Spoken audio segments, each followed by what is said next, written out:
I wasn't even supposed to be there that night. The cafe had this warm golden glow, the kind that makes strangers feel familiar. I sat near the window, scrolling through my phone, pretending not to notice how everyone else seemed to have someone. Couples laughing, hands brushing, soft smiles exchanged like secrets. Then she walked in. She wore an elegant off-shoulder dress, deep navy blue, simple but striking. Her hair fell effortlessly over one side, exposing just enough of her shoulder to make it impossible not to notice. But it wasn't just her beauty, it was the quiet confidence in her steps, like she carried stories behind her eyes. She glanced around, clearly searching for someone. Then her eyes landed on me. For a second, I thought I imagined it. But she smiled, soft, unsure, and walked straight toward my table. Ali? She asked. I blinked. I think you've got the wrong guy. She paused, then laughed. A real laugh. Not forced. Not polite. Well, she said, sitting down anyway, since I'm already here, mind if I don't let this go to waste? And just like that, something unexpected began. I should have corrected her again. I should have told her to leave. But instead, I smiled. Sure, I said. Let's not waste it. And somehow, that mistake became the best decision of my life.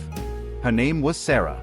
We started with small talk, coffee preferences, terrible traffic, the usual surface-level nonsense people use to fill silence. But with her, silence didn't feel awkward. It felt comfortable. She leaned slightly forward as she spoke, her off-shoulder dress slipping just enough to reveal her collarbone. Not in a forced way, just natural. Effortless. I almost didn't come tonight, she admitted, stirring her coffee absent-mindedly. Bad feeling? I asked. She smiled faintly. More like, too many disappointments. I nodded. I understood that more than I wanted to admit. We laughed about bad dates. Shared stories that felt strangely personal for two people who had just met. There was something about her honesty. It wasn't guarded, but it wasn't careless either. It felt earned. At one point she looked at me, really looked at me, and said, "You're not like I expected." I smirked. "You don't even know who you were expecting." "Exactly," she said. And somehow, I'm still surprised. Time moved differently around her. Minutes felt like seconds. And for the first time in a long time, I wasn't checking my phone, wasn't thinking about leaving. I was present. Completely. And dangerously. I was starting to enjoy it more than I should. Because moments like these don't last. At least, that's what I believed. Everything was perfect, until it wasn't. It happened subtly. One moment she was laughing, brushing a loose strand of hair behind her ear, and the next, her expression changed. Not completely, but enough for me to notice. A shadow crossed her face. You ever feel like, she paused, choosing her words carefully, people leave before they even try to understand you? That question wasn't casual. It carried weight. I leaned back slightly. Yeah, more than I'd like to admit. She nodded, looking down at her coffee. For the first time since she sat down, she seemed unsure. Her fingers traced the edge of her cup, her shoulders slightly tense despite her composed appearance. "I should probably tell you something," she said. There it was. That moment. The one where things change. I didn't interrupt. I didn't rush her. She took a deep breath, then looked up at me, eyes steady but vulnerable. "If you want to leave after this," she said softly, "I won't blame you." My chest tightened. I hadn't even heard what she was going to say yet, and somehow, I already knew it mattered. The cafe noise faded into the background. Everything slowed. And in that moment, I realized, whatever she was about to say, was going to change everything. She held my gaze for a second longer, then said it. "I have 2 kids." Simple words. But the way she said them, like a warning, like a shield, made them feel heavier than they should have. Silence settled between us. Not uncomfortable, just real. She looked away almost immediately, as if bracing for impact.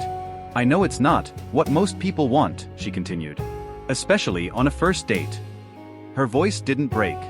But it came close. I studied her, not the dress, not the beauty, but the strength it must have taken to say that so honestly. "You thought I'd leave?" I asked quietly. She gave a small, sad smile. "They usually do." That hit harder than anything else. Not the fact that she had kids, but the fact that she expected rejection like it was routine. Like she had already accepted it. I leaned forward slightly. "Do you always give people an exit before they even decide?" She looked at me, surprised. "I'm just being realistic," she said. No, I replied softly. You're protecting yourself. For a moment, she didn't speak. Then something shifted in her eyes again. Not fear this time. Hope. Small, fragile, but there. And I realized. This wasn't just a date anymore. This was a moment that mattered. I could feel it, the invisible line in front of me. On one side, an easy exit. No complications, no responsibility, no unexpected turns. On the other, something real. Something uncertain. She sat quietly, giving me space to decide. Not pressuring, not pleading. Just waiting. That alone said a lot about her. I took a breath. Tell me about them, I said. Her head lifted slightly. What? Your kids, I repeated. What are they like? For a second, she just stared at me, as if trying to figure out if I was serious. Then, she smiled. And it wasn't the polite smile from earlier. This one was different. Warmer. Softer. Real. My daughter's 5, she said. She thinks she's the boss of everyone. I chuckled. Sounds dangerous. Oh, she is, Sarah laughed. And my son, he's 3. Quiet, but when he smiles, you forget everything else. As she spoke, her entire energy changed. Her eyes lit up. Her voice carried pride, love, life. And in that moment, I didn't see baggage. I saw depth. A story bigger than just her. And strangely, it didn't scare me. It intrigued me. Because maybe, just maybe, this wasn't something to run from. Maybe it was something worth understanding. The more she talked, the more I realized something important. She wasn't just beautiful. She was strong in ways most people wouldn't even notice. Raising 2 kids alone. Carrying that responsibility, and still showing up, still trying, still believing in something better? That wasn't weakness. That was courage. You don't have to pretend with me, she said suddenly, breaking my thoughts. I'm not pretending, I replied. She tilted her head slightly, studying me. Most guys hear 2 kids and immediately start calculating their escape. I smiled faintly. Maybe I'm bad at math. That made her laugh again. God, that laugh. It wasn't perfect.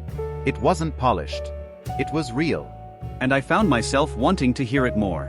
You're different, she said quietly. Or maybe, I replied, I just see things differently. She didn't respond immediately. But the way she looked at me, it changed. Less guarded. More open. And for the first time that night, she wasn't preparing for me to leave. She was allowing me to stay. We ended up staying far longer than either of us planned. The cafe staff started cleaning around us, chairs being lifted, lights dimming slightly, but neither of us moved. It felt like stepping away would break something. You know this wasn't supposed to happen, she said, smiling softly. What part? I asked. This, she gestured between us. This connection. I nodded. Yeah, but I'm glad it did. She looked down briefly, then back at me. So am I. There was a pause. Not empty, just full of everything we hadn't said yet. Are you scared? She asked suddenly. Of what? This, she said again. Me. My life. Everything that comes with it. I thought about it. Honestly. I said. She nodded. A little. She smiled, not disappointed, but understanding. That's fair. But, I continued, I'm more scared of walking away from something that feels right, just because it's not easy. That hit her. I could see it. And in that moment, something settled between us. Not a promise. Not a commitment. But a possibility. And sometimes, that's even more powerful. We stepped outside into the cool night air. The world felt quieter somehow. Like everything had slowed down just for us. She wrapped her arms lightly around herself, the off-shoulder dress leaving her exposed to the chill. Without thinking, I took off my jacket and handed it to her. She hesitated. You don't have to. I know, I said. I want to. She accepted it, slipping it on. It was slightly oversized on her, but it looked right. Thank you, she said softly. We stood there for a moment, neither of us wanting to say goodbye first. So she began, what happens now? Good question. I stepped closer, not too much, just enough. Now, I said, we stop pretending this was just a random mistake. She smiled. And we see where it goes. She looked at me carefully, then nodded. Okay. Simple. But meaningful. As she walked away, she turned back once.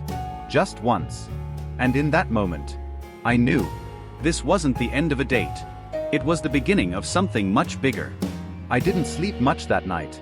Not because of confusion, but because of clarity. I kept thinking about her. Her honesty. Her strength. The way she didn't try to hide the hardest parts of her life. Most people try to impress on a first date. She chose to be real. And somehow, that impressed me more than anything else ever could. The next morning, my phone buzzed. A message. From her. Just wanted to say, thank you for not leaving. I stared at it for a moment, then smiled. I replied. Just wanted to say, thank you for giving me a reason to stay. Seconds passed. Then 3 dots appeared. I'd like to see you again, she wrote. I didn't hesitate. I'd like that too. And just like that, what started as a mistaken identity became something intentional, something real. Because sometimes, the best things in life don't start perfectly. They start unexpectedly. And maybe, that's exactly why they matter.